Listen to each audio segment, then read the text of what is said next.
Sander, sino ba pinunta natin dito? Hinantay natin si Dayan sa si Justin. Sander, Oo, andito na pala sila eh. nakakapagod naman dito. Ba't kasi dito pa tayo nagkita? Hinahanap kasi si Justin, kaya kayo na lang pinapunta namin. Kasi mapagod din kami. Bukas na sila. Sander!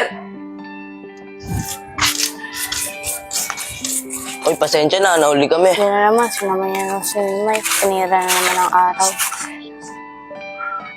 Uy, binugulong-gulong mo. May bagay ka ni Si Mom Dia. Yan, pag-yari. Sino nga dyan? Ano to, lalis na ba tayo? Tara tol, alis na tayo. Tara. Wala man lang ang tapak-bakbay.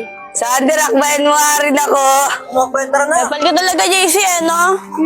Pagkama ka na naman. Antay natin. Si Sirs nga ni... Di ba tayo delikado sa lugar na to? Iyan tol, kabisado ko itong lugar na to. Sigurado ka tol ha. Puro waragan kasi yung tao rito eh. Wala yun, tol, ganyan ang mga itsura niya, pero pagkakatiwalaan yan. Justin, sino ba pupunta natin? Si Chong tol, dadaanan ko lang, papaalam lang ako.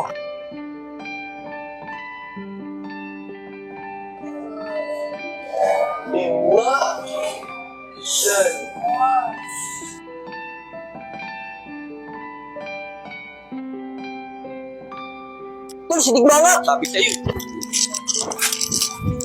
Tol, may bata. Wow. Sander, mali dyan, dito tayo. Dito tol.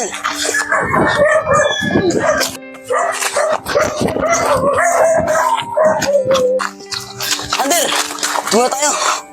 Tingnan tayo. Sino ba mahabol sa atin? Ba't ba tayo tumatakbo? Tol, yung totoo niyan. Yung mahabol sa atin, yung pumatay sa kapatid mo. Sila na nga may kasalanan, tayo pa tumatakbo. Tol, baka inisip nila buhay pa si Digma, kaya tayo nahabol. Kung sabihin, pinagkamalan na ako sa Digma. Oo, Justin, ganun na nga. Kaya delikado buhay mo dito. Ba't pa tayo nandito? Langanin yung buhay mo. Tara, uwi na tayo.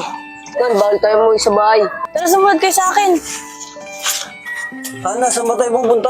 Sander, mas mabuti pa. Tanong na lang kami probinsya na Justin. Oo, Ana, tama rin yun. O Diana, ikaw na bahala magsabi kay Ate Tricia kung anong nangyari dito. Sumako na lang sila sa may sakayan ng bus. Sige, pero paano si Mimay tsaka si JC? Sama na lang ako sa kanila ba kung ano pa mangyari kay Justin. Baka maging pabigat ka ng Mimay eh. Man siguro, paano pag may nangyari sa kanya masama? Nakita na siya ng tao. Ana, tama rin yung sinabi niya. Mas mabuti na isama mo si Mimay tsaka si JC. Sige, kayo bahala. Be, mag-ingat kayo ha! Sige ba, mag-iingat ka rin. Sino kaya yung mga kupal na yun? Tol, mukhang nakalayo na yun. Ano, sabi sa'yo, buhay pa si Digma eh. Uy, ano mga sa amin? Buhay pa yun. Ibig sabihin, nagmimintis na ako. Oo tol, kailangan mo na mag-practice. Sunod na araw, antingin natin yun. Baka hinihintay na tayo ng source natin dun.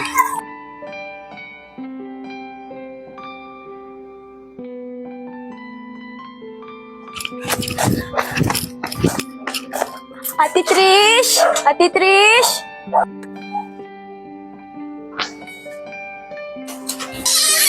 Oh, Dayan, bakit? Tita, si Justin po tsaka si Hana. Oh, bakit? Ano ba nangyari? Basta dyan ko na lang po sasabihin sa loob. Bakit? Ano ba nangyari, Dayan? Bakit ba natataranta ka? Tita, kasi po, Ano? dyan na lang po sa loob. O sige na, pumasok ka na. Ano ba nangyari? Kasi po, tita, yung dati pong bawi ni Digma, Oh, ano? nakita po si Justin, pinagkamalan pong si Digma. Ano? Kamusta yung mga anak ko? O, asan sila? Hindi ko po alam eh, pero sinamahan po naman sila ni Sander. Sana naman wala naman mangyari sa mga anak ko. Sino ba yung tao na yun? Hindi ko po alam, tita eh, pero alam ko, ayun po yung humahanting kay Digma. Ano ba yan? Mapagkakamalampan si Justin si Digma. Mga po, tita, ang iniisip ko po, baka po madamay kayo once na matuntun tong bahay na to. Ibig sabihin, kailangan ko rin palang umalis sa bahay na to. Opo, tita, baka po kasi madamay kayo. Kailangan ko muna makausap si Hana. So, tita, sagutin mo na. Diyos ko, saan kaya yung mga anak ko? Sana naman ano mangyari sa kanila? Hello, Hana? Hello, tita? Si Justin, kamusta na siya? Asa na siya? Okay naman po sila, tita. Huwag po kayo mag-alala. Ganun ba, Hana? Salamat ha. Ikaw na pala muna bahala sa mga anak ko ha. Kaya mo, susunod ako dyan. Sige po, tita. Mag-ingat din po kayo dyan. O sige na, Hana. Maraming salamat talaga ha. Diyos ko, Lord, sana po nang mangyari sa mga anak ko. Ayoko maulit yung nangyari dati. Mimay, marunong ka ba niyan? Oo, Justin. Marunong ako na ito. Ako na lang kaya, baka mahulog ka pa dyan eh. Justin, baka isipin pa ng iba dyan. Pabigat ako eh. Naisipin yung sinabi ni Ana sa'yo. Ba't sumama-sama pa tong Mimay na to eh? Di ko naman iniisip yun, Justin. Di ba sabi ko nga, gagawin ko lahat para makatulong ako sa inyo. Ano mo alam, Mimay? Hindi, no?